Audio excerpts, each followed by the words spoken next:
Hey everyone, Mr. Sujano here, your source for gaming, tech, emulation, and open source news. Let's get started. Alright, we'll kick things off talking about Nintendo Switch emulation with Suyu, and today Suyu had a nice announcement. As of March 20th, which is just in a few days, they say we will be providing binaries for Linux, Windows, Android, and even an experimental macOS build. And on a quick side note, they appear to still be asking for some development help. They say anyone who has experience with Metal, the Apple shading language, to please contact them. They are working on a Metal renderer backend. And on top of all of that, there appear to be a lot of fake Suyu sites out there. As far as I know, their official site is suyu.dev. I'll drop a link to it in the description below and feel free to check it out. Next up, we're talking about Playtron, and Playtron has generated a whole bunch of buzz lately. It stands for Subscribe to Mr. Sujano, and they say they are a lightweight gaming OS optimized for a new generation of powerful handheld gaming PCs and beyond. Play all your games from every store, Steam, Epic, and more. Now, Playtron kind of came out of the blue. It's designed to be a platform-agnostic gaming operating system, and there's a great article about it over on The Verge. I'll drop a link in the description below.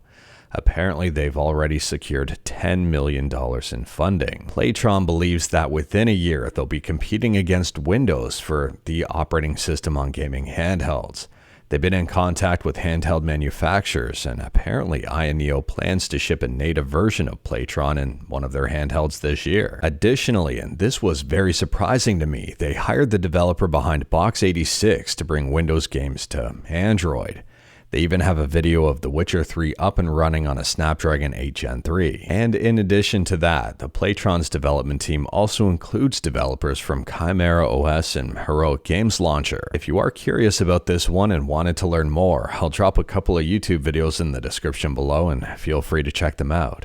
You may notice the account here is Kurt McMaster. That name may be familiar to you, and that's because Kurt McAllister, the CEO of Playtron, is also the former CEO of Cyanogen. At this point in time, I don't know if Playtron is going to be fully open source or not. Parts of it are powered by open source, so I'm assuming Playtron is going to be at least partially open source. I'm very curious to see how this one shapes up. I think they've got some very lofty expectations. At the same time, though, I'm not going to complain. It's nice to have more players in the space. It's nice to see more people trying to get Windows stuff working on Android. And speaking about gaming handhelds, next up we're talking about the Miyoo Mini A30 and the Miyoo Mini Flip. And it turns out the Miyoo Mini A30 is launching first. Let me know your thoughts about the A30 in the comments below. In my opinion, I don't think the A30 is going to sell near as much as the Flip. I mean, personally, I'm way more interested in the Flip, and I've got no issues waiting until it releases. I mean, based on what I've seen, the Flip has generated quite a bit of interest in the retro gaming community. The A30, not near as much. Moving on, and we're quickly talking about Sega Saturn emulation on Android with YabaSanshiro 2 Pro. And this is the paid version of the app. YabaSanshiro 2 Pro just got a brand new update to allow it to be compatible with emulation front ends. Unfortunately, I don't know if this feature is going to be restricted to the paid version of the app or if it'll make its way over to the free version at some point in time. Who knows? Maybe in a few months, maybe not. And speaking about free, next up we're talking about Steam. And Steam has just unveiled a brand new free feature with many free benefits called Steam Families. Now, it is worth mentioning that Steam Families is currently only available in the Steam beta client. It's being tested out. They say Steam Families is a collection of new and existing family-related features. It replaces both Steam Family Sharing and Steam Family View, giving you a single location to manage which games your family can access and when they can play. And it works for up to 5 people. They say here when you join a Steam family, you automatically gain access to the shareable games, and that's a key word, shareable, that your family members own, and they get access to your shareable games. And they say here, when you're playing a game from your own family library, you will create your own save games, earn your own Steam achievements, and have access to your workshop files. I think there's a couple of important caveats worth pointing out. You can't play the exact same game at the exact same time as someone else in your family, unless you own multiple copies of that game. And if they get banned playing your game, you're also banned, and vice versa. If you get banned playing one of their games, they get banned. And one big downside I see to this program is they say that Steam Families is intended for a household of up to 6 close family members. So I'm assuming they're going to frown upon people playing across the country with friends and just joining up as a family for access to more games. And on a side note here, Steam keeps getting more and more popular. Just a little while back, we talked about their all-time high for concurrent players sitting at 35 million. And they've crossed over 36 million people all logged in at the same time. Next up, this is absolutely crazy, and I wouldn't believe it if I didn't see it. This is Super Mario Sunshine, the GameCube game, up and running on a Nintendo 64. Not joking with ya. No, this isn't some Wii Cube 64 wizardry. This is actual N64 hardware. They say this is based on the Delfino Plaza model and the textures have been turned into N64 resolution ones. Next up, this is a quick one. There's still a bunch of people saying that the Xbox Series X and S are going to be Microsoft's last consoles, even though they said the opposite back in February. Anyways, in Korea here, there's a brand new Xbox dev kit that has been certified to be used. Unfortunately, I don't know if this is going to be the rumored all-digital Xbox Series X refresh codenamed Brooklyn or something completely different. Let me know your thoughts about this one in the comments below. Next up, we're talking about GOG, and today GOG announced that they're partnering up with Amazon's Luna. For those who may not be aware, Luna was unveiled a while back. It's Amazon's cloud streaming service, and if you've got GOG games and they're also available on Luna, you can play them without having to rebuy them. As a bonus here, they say the partnership goes both ways. If you purchase something on Amazon's Luna and it's available on GOG, it'll go to your GOG library. I don't know about you, but I only see positives about this partnership. I mean, if you're currently using Amazon Luna and you've got some GOG games, now you've got access to even more games.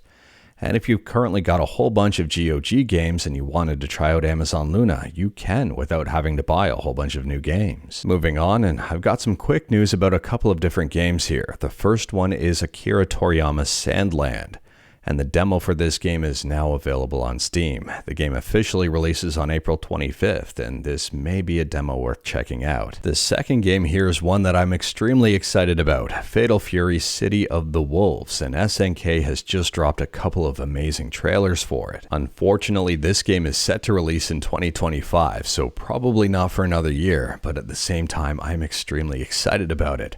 I love fighting games, and this one's close to the top of my list for games I'm excited about. Plus, it looks absolutely awesome. Moving on, and we're quickly talking about Denuvo, and Denuvo has just unveiled Tracemark for games. It aims to help developers combat leaks using watermark technology. Now, I don't know if Tracemark is going to be incorporated just for early reviewers and testers and people with super early access, or if it's going to be incorporated for everyone. But I do think IGN summed up Denuvo pretty well as a whole. The software has been criticized for altering the performance of a game, and the always online mandate has made it unpopular in the PC gaming community. But moving on, and next up we're talking about a game that definitely doesn't have Denuvo, and that's Sam's Journey for the NES. This game has just released. It's a brand new game. It does work on emulators, and it looks pretty interesting. There are a few different versions of this game available. For example, the standard physical edition is sitting at €60. The Ultimate Edition is sitting at a whopping €180. And there is a ROM available. You can just download it. It is €20. I think it's pretty cool to see brand new games for older systems, and even cooler when they offer a digital format. Next up, it appears the PSVR 2 is not doing so hot. Apparently, Sony has paused PSVR 2 production to clear a backlog of unsold units. Bloomberg has reported that the $550 accessory has suffered from lack of compelling content. If you've got a PSVR 2, are you happy with it? Do you wish it had more? Let me know in the comments below. And last up here, we're talking about a crazy mod for the Legend of Zelda Ocarina of Time PC port, the Ship of Harkinian. Someone has modded in the Falcon Punch. The mod is ridiculous, arguably game-breaking, definitely lore-breaking, but at the same time addicting to watch. Let me know in the comments below if you would ever be interested playing a game that included the Falcon Punch. But anyways, that is all I've got for you in this one. Straight to the point, all stuff and no fluff. We talked about a bunch today. Let me know your thoughts about absolutely any of it in the comments below. If you liked this video, leave a like. If you didn't like this video, leave a like. Hit that subscribe button, check out my other videos. Don't tempt fate, save your state.